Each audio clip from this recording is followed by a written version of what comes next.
The massive space station hung in the dark void like a giant metal flower. Its metal walls gleamed under the light of 3 distant suns. Ambassador Lee Taeho walked through the long corridors of the Galactic Council Station, his black shoes made soft clicking sounds on the smooth floor. His aide Park Min-soo followed behind him, carrying a small briefcase filled with Earth documents. Lee Taeho had been traveling for 3 whole days to reach this place. His body was tired, but his mind was sharp. He knew today would be very important for Earth and all humans. This was the first time Earth had been invited to speak at the Galactic Council. The other alien species had been talking about important space matters for thousands of years. But humans were new to this. The assembly hall was huge, much bigger than any building on Earth. The ceiling went up so high that Lee Taeho could barely see the top. Strange colored lights hung from above, making everything look like a dream. The floor was made of some kind of crystal that reflected light in all directions, making the whole room sparkle like stars. Alien delegates filled the room in groups. They came in all shapes and sizes. Some were tall and thin like walking sticks, others were short and round like balls. Some had fur covering their bodies, while others had scales that shined like mirrors. A few delegates floated in the air without touching the ground at all. Their technology was so advanced that they did not need to walk. Lee Taeho counted at least 50 different alien species in the room. Each one looked stranger than the last. Some had 4 arms, others had 6 legs. A few had eyes all over their bodies, while some had no eyes at all but seemed to see everything anyway. The sounds they made when talking to each other were like music mixed with machine noises. In the center of the room sat a raised platform made of black stone. On this platform was a throne that looked like it was carved from a single giant diamond. Sitting on this throne was High Delegate Vexstar, the leader of the Galactic Council. Vexstar was a reptile creature about 8 feet tall. His body was covered in green and gold scales that changed color when he moved. His head was long and narrow, like a snake, but he had 2 arms and 2 legs like a human. His eyes were bright yellow and never seemed to blink when he opened his mouth. Lee Taeho could see rows of sharp white teeth. Around Vexstar sat the other important delegates. Each one represented a different part of the galaxy. There was Delegate Morkith from the Crystal Empire, whose body was made entirely of living glass. There was Delegate Rulven from the Gas Giants, who floated in a special suit filled with purple mist, and there was Delegate Kurthek from the Hegemony, who looked like a giant insect with wings. Lee Taeho wore his best black suit, the one he had worn to meet the President of Earth. His tie was perfectly straight and his hair was combed neatly. He wanted to look professional and respectful. He knew that first impressions were very important, especially when meeting aliens who had never seen humans before. When it was time for the Earth delegation to be introduced, Lee Taeho walked to the center of the room. Park Min-soo stayed a few steps behind him, as they had practiced many times. The room became quiet and all the alien eyes turned to look at the 2 humans. High Delegate Vexstar stood up from his throne. His movement was slow and deliberate, like a predator getting ready to hunt. The translator device around his neck began to glow with blue light. When he spoke, his words came out in perfect English, but his voice sounded cold and mean. So, "This is what Earth sends us," Vexstar said, his yellow eyes looking Lee Taeho up and down like he was examining a piece of meat. A primitive species that barely crawled out of their gravity well 50 years ago, and they think they deserve a voice in galactic affairs. The other delegates began to make sounds that the translator said were laughter, but to Lee Taeho it sounded like animals fighting. Some of the aliens pointed at him with their various arms and tentacles. Others shook their heads in what seemed like disapproval. Lee Taeho stood perfectly still. His hands were clasped behind his back, and his face showed no emotion at all. He had trained for this moment for months. He knew the aliens might not be friendly, but he was prepared to represent Earth with dignity. Your kind fights among themselves over scraps of metal and drops of liquid fuel. Vexstar continued walking around the platform so everyone could see him clearly. You poison your own world and wage wars over imaginary lines drawn on maps. What wisdom could such creatures possibly offer to civilizations that have mastered the stars for millennia? The insults kept coming like waves hitting a beach. Delegate Kurthik buzzed his wings and said through his translator, "Humans are barely evolved apes who discovered fire. Yesterday, in galactic terms, they should be studying us, not sitting with us as equals." The crystalline delegate Morkith made a sound like breaking glass, which the translator said meant, "I suggest Earth should be quarantined for another 1,000 years until they learn to behave like civilized beings." Each word was carefully chosen to hurt and embarrass Li Te-ho and all of humanity. The aliens wanted to show that humans were not welcome in their important meetings. They wanted to put Earth in what they thought was its proper place at the bottom of the galactic food chain. Some delegates talked about human wars and said humans were too violent to join peaceful space civilizations. Others laughed about human technology and said Earth machines were like toys compared to alien science. A few even suggested that humans should be kept as pets or servants for the more advanced species. Through all of this, Li Te-ho remained silent. His face was calm like a still lake before a storm. Park Min-soo was getting nervous and shifted his weight from foot to foot, but he followed his ambassador's example and said nothing. The insults lasted for over an hour. Each alien delegate seemed to want to add their own cruel words about humanity. Some called humans disease that spread through space. Others said Earth was a garbage planet that should be avoided. Some even suggested that humans should be prevented from leaving their solar system ever again. Li Te-ho listened to every word. His memory was excellent, and he remembered each insult exactly as it was said. He knew that every word spoken in this room was being recorded and sent back to Earth. The leaders on his home planet would know exactly how their representative had been treated. When the session finally ended, Vexstar looked down at Li Te-ho from his throne. "I trust you understand your place now, human," he said with what might have been a smile. "We have been generous in allowing you to hear our wisdom today. You have learned the difference between true galactic powers and primitive planetary species." Li Te-ho gave a small polite bow to the assembly, then turned and walked toward the exit. His steps were steady and calm. Park Min-soo followed close behind. The two humans left the Great Hall in complete silence. The alien delegates watched them go, feeling very satisfied with themselves.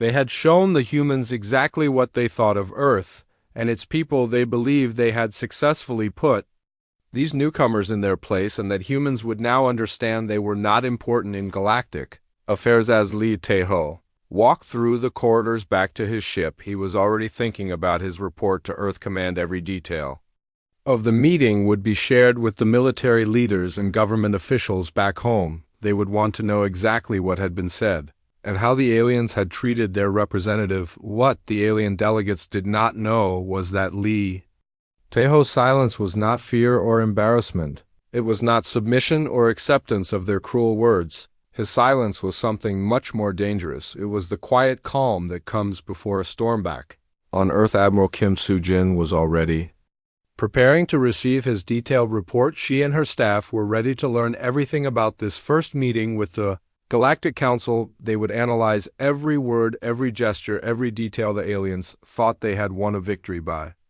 insulting Earth and its people. They believed they had successfully discouraged humans from trying to join their exclusive club of advanced civilizations. But they had made one very serious mistake. They had assumed that humans would simply accept their humiliation and go home quietly. They had no idea that Earth had been preparing for this possibility for years. They did not know that human pride, once wounded, could become a very powerful and dangerous force. Li Te-ho's ship left the station and began its journey back to Earth. The ambassador sat in his cabin, writing his report in careful detail. Every insult, every cruel word, every dismissive gesture was recorded accurately. He knew this information would be very important for what came next. The aliens had made their position clear. They saw humans as inferior beings who did not deserve respect or recognition in galactic affairs. They had chosen to respond to Earth's peaceful, diplomatic approach with mockery and cruelty. Now it was Earth's turn to respond. 3 weeks had passed since the terrible meeting at the Galactic Council Station. The alien news networks across the galaxy were still talking about it and laughing about how the humans had been put in their place. Most of the reports called it the Great Humiliation and said it proved that humans were not ready for galactic civilization. On the planet Zephyr Prime, a group of blue-skinned aliens watched the news coverage while drinking their morning beverages. They chuckled as they saw replays of High Delegate Vexstar insulting the human ambassador. The humans just stood there and took it, one of them said, shaking his head in amusement. What a weak, pathetic species. Similar conversations were happening on thousands of worlds across The galaxy, the story had become a popular joke that aliens told each other about the foolish humans, who thought they could join the big leagues of space politics most species had completely forgotten about Earth and its people within days of the incident. But on Earth, things were very different. Deep beneath the Pacific Ocean, in a secret facility that most humans did not even know existed, Admiral Kim Soo-jin sat in her office reading classified reports. The room was small and plain, with gray metal walls and bright white lights that never turned off. Her desk was covered with papers marked with red stamps that said, Top SCCRT. Admiral Kim was a woman of 50 years with short black hair and sharp, intelligent eyes. She had been in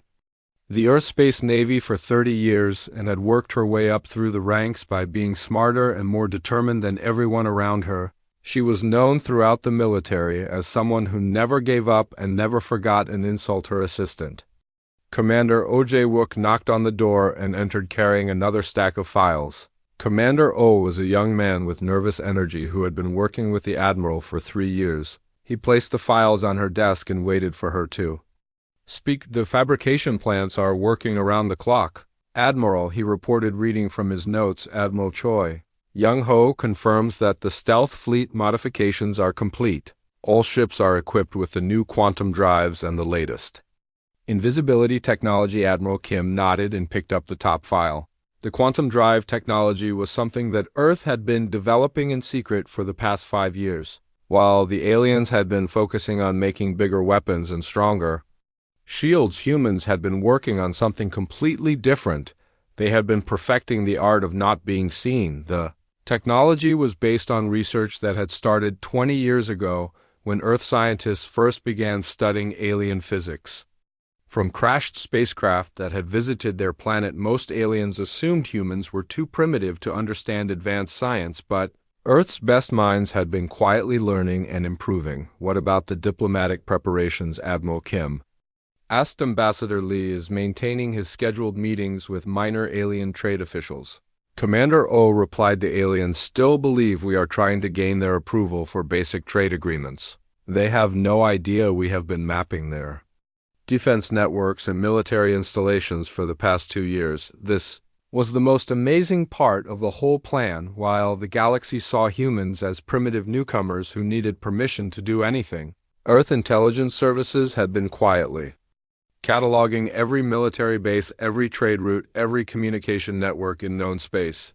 The aliens had been so arrogant and careless that they never bothered to hide their secrets from humans. The aliens thought humans were harmless, so they let human diplomats and traders visit their worlds without much security. They allowed human ships to travel through their space and even gave them detailed star charts showing the locations of important facilities. The aliens had essentially given Earth a complete map of their entire civilization. Dar Han Na-young entered the office carrying a small black device that looked like a simple communication radio. She was Earth's chief scientist and one of the smartest people on the planet. Her specialty was electronic warfare, and she had been working on secret projects for the government for 15 years. The new communication scramblers are ready, she announced, placing the device on the Admiral's desk. When we activate these, the entire galactic communication network will go dark for exactly 47 minutes. Every planet, every space station, every ship will be cut off from each other. Admiral Kim smiled for the first time in weeks. This was the key to the whole plan. The aliens had built their entire civilization around instant communication across vast distances. Their governments, their military, their trade networks all depended on being able to talk to each other instantly. If that communication was cut off, they would be helpless. How many ships are ready? Admiral Kim asked. 200 stealth cruisers, 50 heavy battleships, and 12 dreadnoughts, Dr. Han replied. All equipped with the new invisibility technology and quantum drives, the aliens will not be able to detect them on any sensors. They have. The plan was beautiful in its simplicity. While the galaxy slept, thinking humans were still begging for scraps of recognition, Earth's greatest military minds had been preparing something that would change everything. They were not just building a fleet, they were building a message that would be heard across the entire galaxy for months. Earth's shipyards had been working in secret, building vessels that used technology the aliens had never seen before. The ships were Designed to be completely invisible to all known forms of detection, they could travel faster than anything in the alien fleets, and their weapons were more advanced than anything the galaxy had ever produced, but the real genius was in the strategy. Earth was not planning to attack random targets or destroy alien worlds. Instead, they were planning to appear everywhere at once to show every alien species that Earth could reach them whenever they wanted.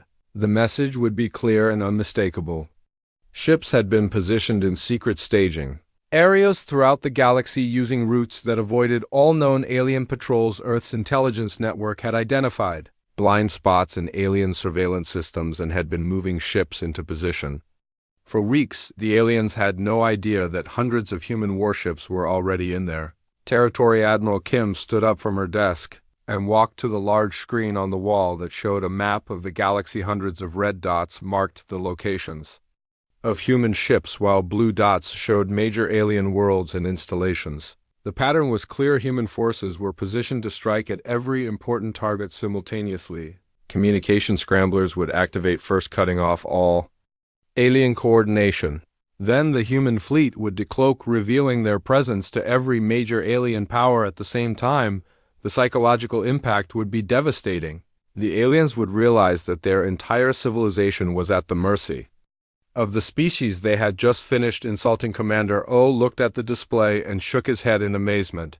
The aliens have no idea what is coming due. Admiral Kim turned back to her desk and picked up Ambassador Lee's report from the Galactic Council meeting. She read through the detailed account of every insult, every cruel word, every dismissive gesture. The aliens had made their position very clear. They saw humans as inferior beings who deserved no respect. They think we are primitive, she said quietly. They think we are weak. They think we will just accept their insults and go home quietly.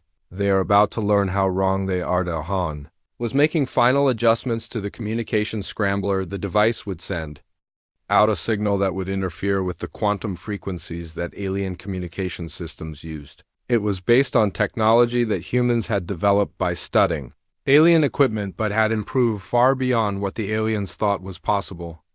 Beauty of the plan was that it would cause no permanent damage. The communication blackout would last less than an hour and no alien would be hurt. The human fleet would appear, demonstrate their power, and then deliver their message. It would be a show of force designed to earn respect rather than create enemies, but the aliens would never forget the lesson. They would learn that humanity was not a species to be underestimated. They would discover that Earth's quiet rise to power had been masterful in its execution. The humans had allowed themselves to be insulted, had accepted humiliation, all while preparing a response that would change the balance of power in the galaxy forever. Admiral Kim looked at the chronometer on her wall. In exactly 72 hours, the operation would begin. The alien delegates who had laughed at Ambassador Lee would wake up to find human warships hanging in space above their homeworlds. The species that had called humans primitive would discover that Earth had technology they could not even detect. The galaxy was about to learn that when you insult someone, you better make sure they do not have the power to respond. And Earth was about to show the aliens exactly what kind of power humanity possessed. The preparation phase was complete. Now it was time for the demonstration.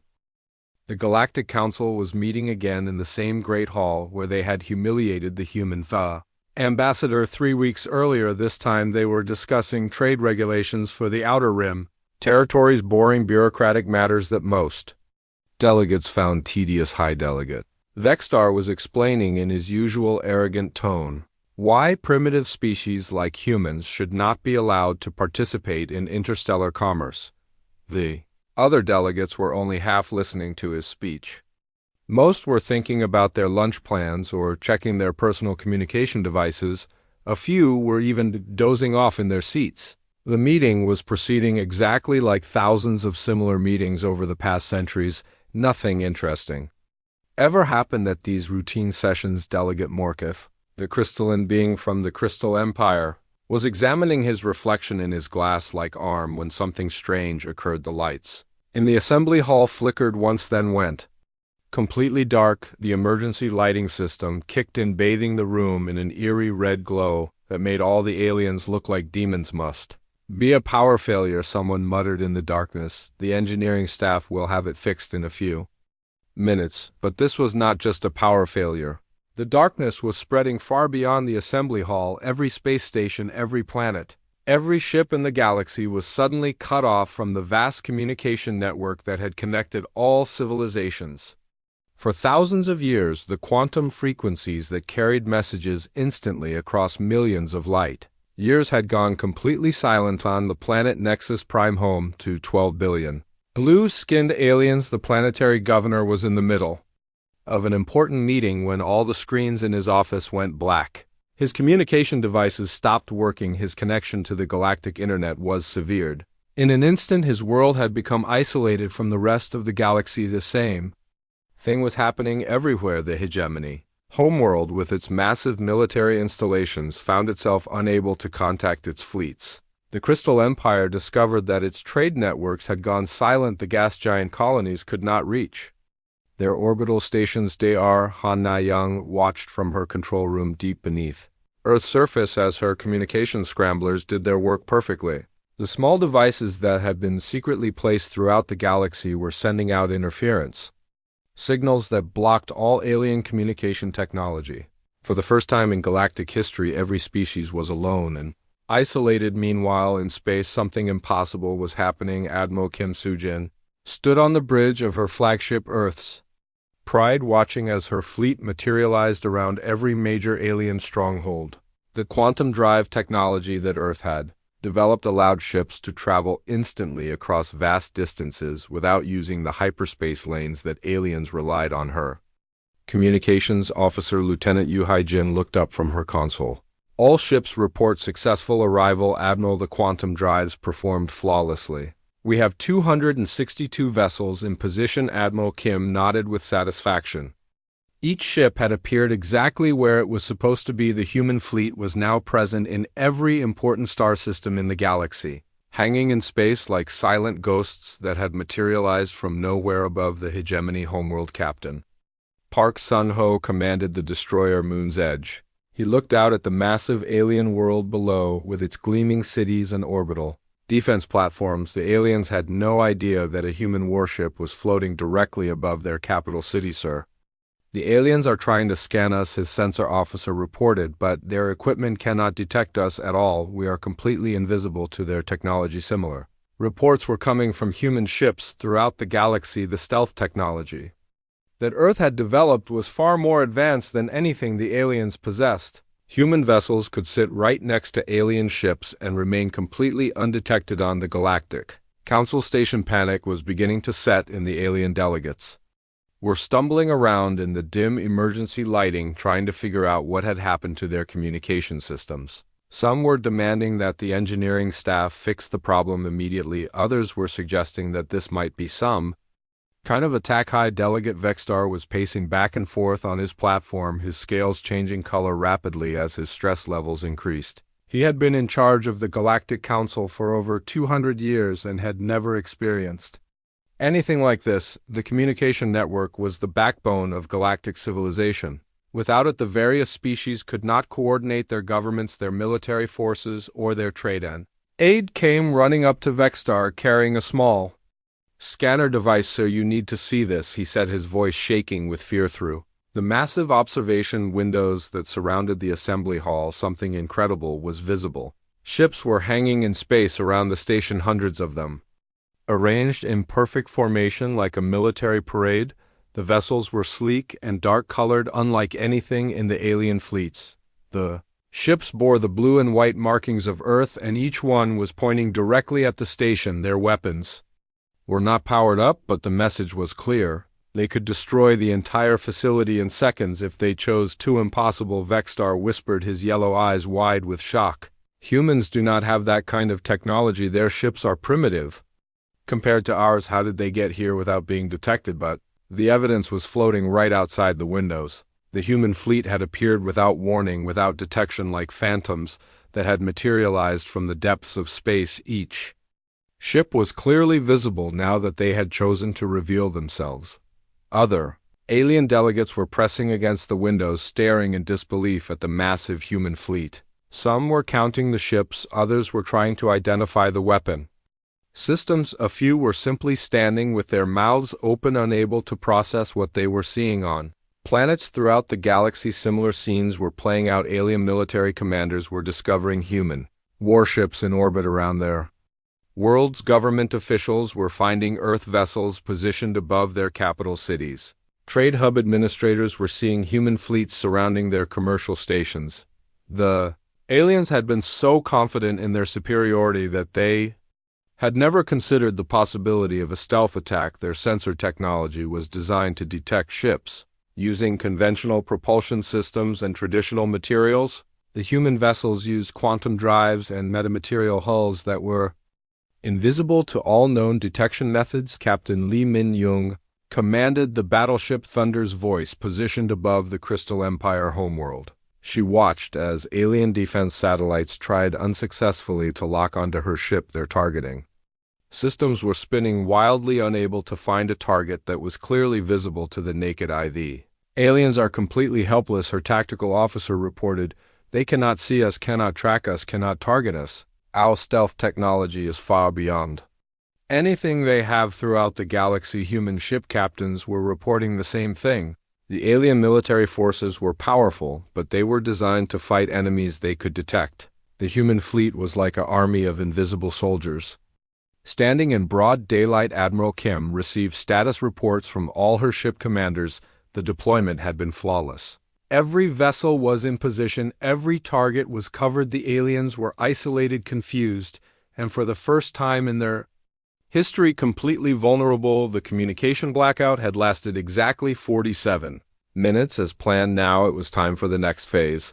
Admiral Kim nodded to her communications officer, who activated the galaxy-wide broadcast system. Ambassador Lee Tae-ho appeared on every screen in the galaxy.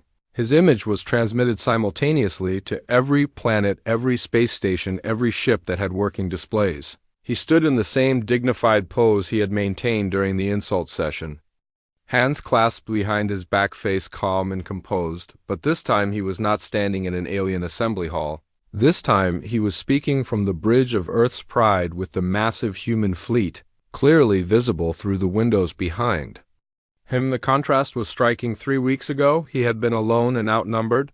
Now he was backed by the most powerful military force the galaxy had ever seen. The aliens who had mocked him and insulted his species were about to learn that humans had very long memories, and that Earth's response to humiliation would be swift, precise, and unforgettable.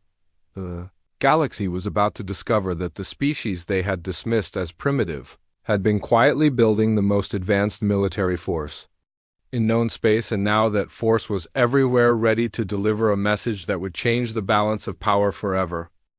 Ambassador Lee Tae-ho stood perfectly still on the bridge of Earth's Pride, as cameras transmitted his image to every corner of the galaxy behind him through the massive windows. The human fleet stretched out in perfect formation like a constellation of metal stars. Each ship was positioned with mathematical precision, creating a display of power that no alien civilization had ever witnessed. The emergency lighting on the Galactic Council Station had been replaced by the normal illumination, but the atmosphere in the assembly hall remained tense and fearful. The alien delegates pressed against the observation windows, staring at the human warships that surrounded their station. High Delegate Vexstar stood frozen on his platform, his reptilian features twisted with disbelief. 3 weeks ago, this council chose to insult Earth and humanity. Lee began, his voice carrying clearly through the translation systems that had been restored along with the communication networks. You called us primitive.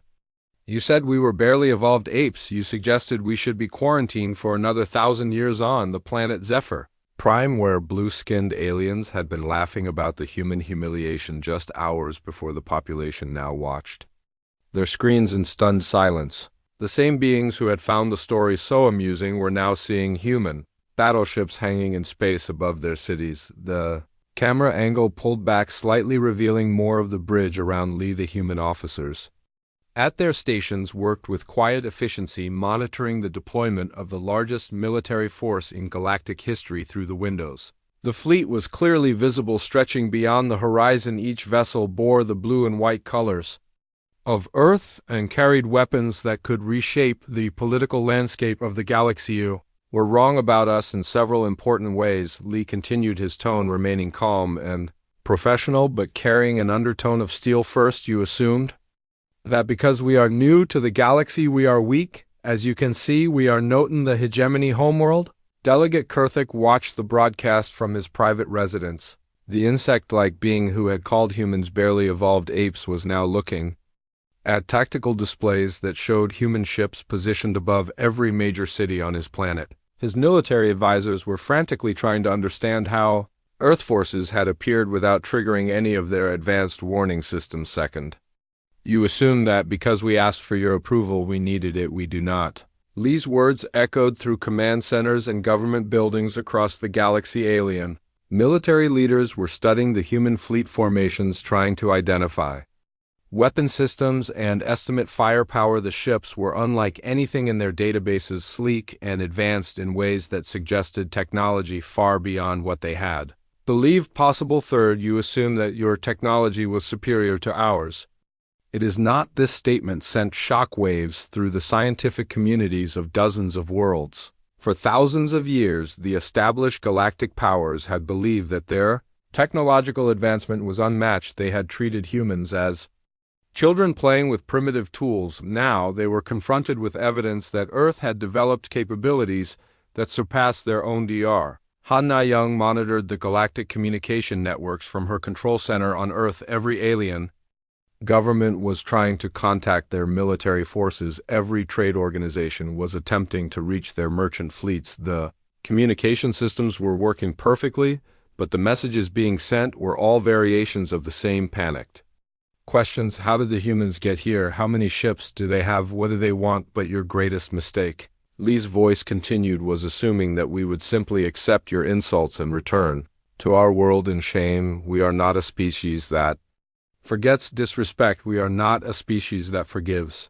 humiliation without consequence. The message paused, and for a moment, the only sounds across the galaxy were the hum of ship engines and the beating of countless hearts. Alien leaders sat in emergency meetings trying to formulate responses to a situation they had never imagined possible. The species they had dismissed as irrelevant had somehow become the most powerful military force in known space. On the Crystal Empire homeworld, government officials were receiving reports from their orbital defense platforms. The human ships were not just invisible to sensors, they were also positioned with perfect tactical precision. Every defensive installation was covered, every escape route was blocked. The aliens were completely surrounded by forces they could not detect until it was too late. However, Lee continued, we are also not a species that wages war without purpose. We did not come here to destroy you. We came here to teach you a lesson about respect. Relief flooded through alien command centers as these words sank in. The humans were not planning a massacre.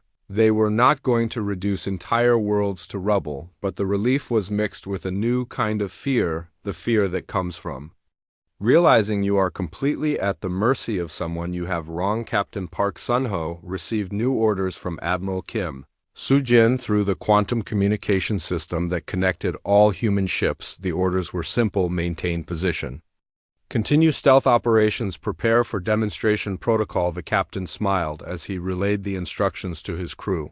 The aliens were about to learn exactly what human restraint looked like. On countless worlds, alien civilians were gathering around public screens, watching the human ambassador deliver his message. Children, who had been taught that their species were the masters of the galaxy, were now seeing proof that there were others far more advanced. Adults who had grown up believing in their civilization's superiority were confronting the reality that they had been wrong. The demonstration that followed was unlike anything in galactic history. Human ships throughout the galaxy began to move in perfect synchronization. Captain Lee Min-young aboard the battleship Thunder's voice watched as her vessel and dozens of others formed complex geometric patterns in space above the Crystal Empire homeworld. The display was beautiful and terrifying, showing both artistic precision and overwhelming military power. Similar formations were appearing above every major alien world. The human fleet was performing a coordinated dance across the entire galaxy, demonstrating not just their presence, but their ability to work together with perfect timing and communication. The aliens realized that the Earth forces were not just numerous, they were also perfectly organized and commanded you. Have two choices, Lee's voice resumed. You can continue to treat humanity with disrespect and discover what our response will be, or you can recognize that we are equals in this galaxy and begin to build a relationship based on mutual respect. The choice was not really a choice at all. Every alien leader watching the broadcast understood that their civilizations were completely vulnerable to the human fleet. The ships hanging in space above their worlds could destroy their entire way of life in a matter of hours. Earth was offering them a chance to avoid that fate. Your governments have one standard galactic day to respond to this message, Lee continued. If you choose respect and cooperation, we will withdraw our forces and begin normal diplomatic relations. If you choose continued hostility, we will demonstrate that our current display of power is only the beginning of what we can accomplish. The broadcast ended, leaving the galaxy in stunned silence. The human fleet remained in position above every major world, but the ships powered down their weapon systems slightly. The gesture was small but significant. It showed that Earth was capable of restraint even when holding all the cards. Admiral Kim Soo-jin stood on her bridge watching as reports came in from across the galaxy. Alien governments were calling emergency sessions. Military commanders were trying to assess the situation. Trade organizations were calculating the economic impact of the new balance of power. The message had been delivered perfectly. Now it was time to see how the galaxy would respond within hours. The first surrender signals began arriving. 47 different species sent immediate messages requesting negotiations. The hegemony offered to sign a mutual defense treaty. The Crystal Empire proposed establishing formal diplomatic relations. The gas giant colony suggested creating joint research projects, but the most significant response came from the Galactic Council itself. High Delegate Vextar appeared on the communication networks looking older and more tired than he had ever seen before. His scales had lost their vibrant color and his yellow eyes no longer held their usual arrogance. On behalf of the Galactic Council, he said, his voice barely above a whisper, I wish to formally apologize to Earth and humanity for our previous words. We spoke in ignorance and prejudice. We failed to recognize your true nature and capabilities. The apology was broadcast across the galaxy, marking the end of an era. The established powers had been humbled by a species they had dismissed as primitive. The balance of power had shifted permanently, and everyone knew it. Earth had delivered its message loud and clear. Humanity would not be disrespected or ignored.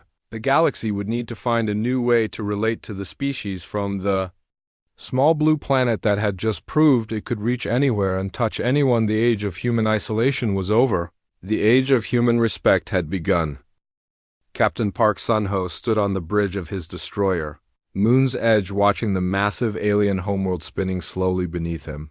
The planet was beautiful, with swirling clouds of purple and gold and gleaming cities that sparkled like jewels scattered across the continents, but Park Sun-ho was not admiring the view. He was waiting for orders from Admiral Kim Soo-jin.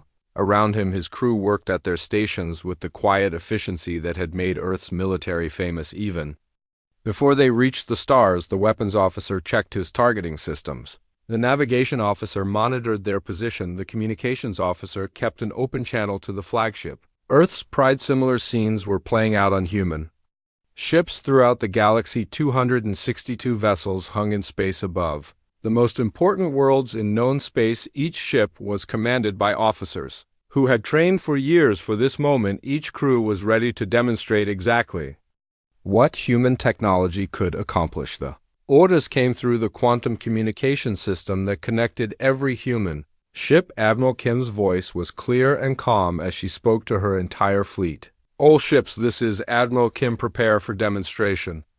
Protocol 7. Park Sun-ho smiled when he heard the protocol number. Protocol 7 was something they had practiced extensively in secret training exercises, but had never used in real combat situations. It was designed to show overwhelming power without causing casualties, to demonstrate capability without destruction. Helm, take us to coordinates 7-7 Alpha, he ordered, his voice carrying the authority of years of military experience. Weapons, prepare the gravity disruptors, but do not target any populated areas. The gravity disruptors were one of Earth's most advanced technologies. They could create localized fields that affected the fabric of spacetime itself. The effects were dramatic and impossible to ignore, but they could be precisely controlled to avoid harming civilian populations across the galaxy. Similar orders were being given human ship captains moved their vessels into exact positions that had been calculated months in advance. Each ship knew exactly where to go and exactly what to do. The coordination was flawless, the result of careful planning and superior technology. Captain Li Minyoung commanded the battleship Thunder's voice above the Crystal Empire homeworld. She watched her tactical display as her ship and 5 others formed a perfect hexagonal pattern around the planet. The crystalline aliens below had no idea what was about to happen. All weapon systems ready, Captain. Her weapons officer reported. The gravity disruptors are charged. And standing by on the hegemony homeworld, government officials were holding emergency meetings, trying to understand what the human fleet intended to do. Military analysts were studying the ship formations, looking for clues about Earth's capabilities. Intelligence officers were desperately trying to contact their spy networks and other systems, but there was no time for analysis or planning. The demonstration began simultaneously in every star system where human ships were positioned. The effects were immediate and impossible to ignore. On planet after planet, the very ground began to tremble as gravity fields shifted and changed. Tides that had followed the same patterns for millions of years suddenly reversed direction. Atmospheric pressure fluctuated, causing weather systems to spiral in new directions. On the Galactic Council Station, High Delegate Vexstar felt the deck plates vibrate beneath his feet. The artificial gravity systems that kept the station functioning normally were being overwhelmed by external forces. The reptilian leader grabbed onto his throne to steady himself as the entire structure shuddered. "Is happening?" he demanded, but his aides had no answers. The human ships were doing something that affected the fundamental forces of physics itself. The demonstration continued with mathematical precision.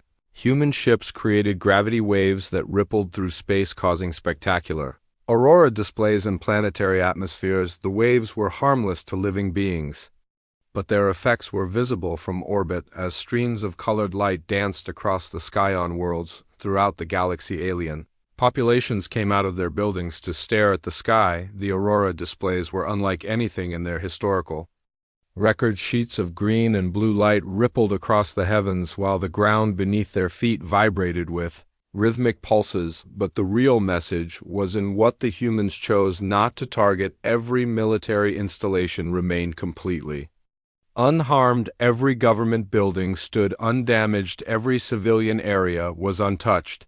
The humans had the power to destroy entire worlds, but they chose restrained. Science officer Yun Mi Young monitored the alien reactions from her position aboard the support vessel Gentle Thunder. Her sensors were picking up communication signals from across the galaxy as alien governments tried to coordinate their responses. "Admiral, we are receiving surrender signals from 47 different species," she reported. "They are requesting immediate negotiations. Some are offering to sign unconditional peace treaties." Admiral Kim Soo-jin nodded from her position on the bridge of Earth's Pride. She had expected this reaction. The aliens were finally beginning to understand that they were dealing with a force far beyond their ability to resist. "Maintain positions," she ordered. "We are not done yet." The demonstration continued for exactly 1 hour. Human ships throughout the galaxy worked in perfect synchronization, creating a display of power that would be remembered for centuries.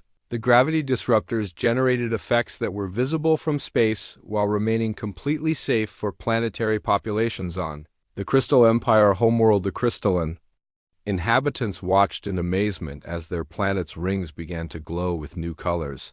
The ice and rock particles that had orbited their world for millions of years were being excited by the human gravity fields, creating a light show that could be seen from the surface. Similar displays were occurring everywhere. The gas giant colonies saw their atmospheric storms reorganize into perfect geometric patterns. The desert worlds of the outer rim experienced rainfall for the first time in centuries. As atmospheric pressure changes created new weather systems, the aliens were witnessing the power of gods. Forces that could reshape entire worlds were being demonstrated with casual ease. The human fleet was showing that they could affect the fundamental structure of reality itself, but perhaps The most impressive aspect of the demonstration was its precision. Not a single alien was harmed during the entire display. The humans had calculated every effect, every change, every disturbance to ensure that their show of force would be spectacular but safe. After exactly 1 hour, the demonstration ended as suddenly as it had begun. The gravity disruptors powered down the aurora displays, faded the atmospheric disturbances, calmed. The human ships remained in position, but their weapons were no longer active. The silence that followed was deafening. Across the galaxy, alien populations stood in stunned amazement at what they had witnessed. Government officials sat in their meeting rooms trying to comprehend the implications of what they had seen. Military commanders stared at their tactical displays, wondering how they could possibly defend against such power. Ambassador Li Teho's voice returned to the galactic communication networks. His image appeared on screens throughout known space, showing him still standing calmly on the bridge of Earth's pride. "This concludes our demonstration," he said simply. "We trust that the lesson has been understood." The understatement was deliberate. The humans had just demonstrated that they possessed technology that could reshape the physical structure of entire star systems. They had shown that they could appear anywhere in the galaxy without warning and affect fundamental forces of nature, but they presented it as merely a lesson in respect. The response was immediate and overwhelming. Every major alien government sent official messages to Earth requesting formal diplomatic relations. Trade organizations offered exclusive contracts. Military alliances proposed mutual defense agreements. The hegemony offered to share their most advanced weapons technology. The Crystal Empire proposed joint research projects. The gas giant colonies suggested establishing permanent human embassy stations, but the most significant response came from the Galactic Council itself. Within hours of the demonstration ending, the Council voted unanimously to offer Earth full membership with all the rights and privileges of the founding species. High Delegate Vextar personally delivered the invitation, his voice humble and respectful. "Ambassador Li, we formally invite Earth to join the Galactic Council as an equal partner. We recognize that humanity possesses capabilities that exceed our own, and we would be honored to work with youth." Transformation was complete. The species that had been mocked and insulted just weeks before was now being courted by every major power in the galaxy. The balance of power had shifted permanently, and everyone understood the new reality. Admiral Kim Soo-jin stood on her bridge, watching as reports continued to come in from across the galaxy. The demonstration had achieved everything they had hoped for and more. The aliens now understood that humanity was not a species to be underestimated, but the Admiral knew that this was only the beginning. The hard work of building relationships and maintaining peace would take years. The galaxy had learned to respect Earth's power. Now they would need to learn to trust Earth's wisdom. The demonstration was over, but the real work was just beginning. 2 days had passed since the demonstration that changed the galaxy forever. The great assembly hall of the Galactic Council Station looked exactly the same as it had 3 weeks earlier, but the atmosphere was completely different. The arrogance and condescension that had filled the room during the human humiliation had been replaced by careful respect and barely hidden fear. Ambassador Li Teho walked through the corridors of the station with the same steady pace he had maintained during his first visit. His black suit was pressed and his tie was straight. But now alien delegates stepped aside to let him pass. Some even bowed slightly as he walked by. The change in their behavior was remarkable. Behind him walked Park Min-soo, carrying the same briefcase he had brought to the original meeting. But now the briefcase contained trade agreements and diplomatic treaties rather than requests for basic recognition. The documents inside represented the beginning of a new relationship between Earth and the galaxy. When Li Teho entered the assembly hall, he found something that would have been impossible to imagine just days before. Every alien delegate was standing, every single one of them, from the towering crystalline beings to the floating gas creatures, had risen from their seats in a gesture of respect. They remained standing as Li walked to the center of the room. They continued standing as he took his position at the speaker's podium. They only sat down after he had nodded to acknowledge their courtesy. The reversal was complete. The beings who had treated him like an inferior were now showing him the highest honors their cultures could offer. High Delegate Vextar had changed the most. The reptilian leaders Scales had lost their vibrant colors, and his yellow eyes no longer held their usual arrogance. When he spoke, his voice was quiet and respectful, completely different from the commanding tone he had used before Ambassador Lee. He began his words carefully. Chosen on behalf of the Galactic Council and all the species represented here, I wish to formally apologize for our previous words. We spoke in ignorance and prejudice. We failed to recognize the true nature of humanity and Earth's capabilities. The apology was broadcast live to every world in the galaxy. Alien populations watched their leaders humble themselves before the human ambassador, who had stood silently while they insulted his species. The contrast was striking, and the message was clear: humanity had earned its place through strength and wisdom. Apology accepted. Ambassador Lee replied with the same calm dignity he had shown throughout the entire crisis. Now shall we discuss the future of human-alien relations, the negotiations that followed were unlike anything in galactic history. Every proposal from Earth was approved quickly and enthusiastically. Trade routes that had been closed to human ships for decades were opened immediately. Technology-sharing agreements that would have taken years to negotiate were signed within hours. The Crystal Empire offered to share their advanced manufacturing techniques. The hegemony proposed joint military training exercises. The gas giant colonies suggested establishing permanent research stations. Cultural exchange programs were approved without debate. Educational partnerships were created without opposition. But the most significant change was in the fundamental structure of galactic politics. Earth was not just being admitted to the existing system, Earth was being invited to reshape that system. The aliens recognized that humanity possessed capabilities that exceeded their own, and they wanted to learn from Earth's example. Admiral Kim Soo-jin had been promoted to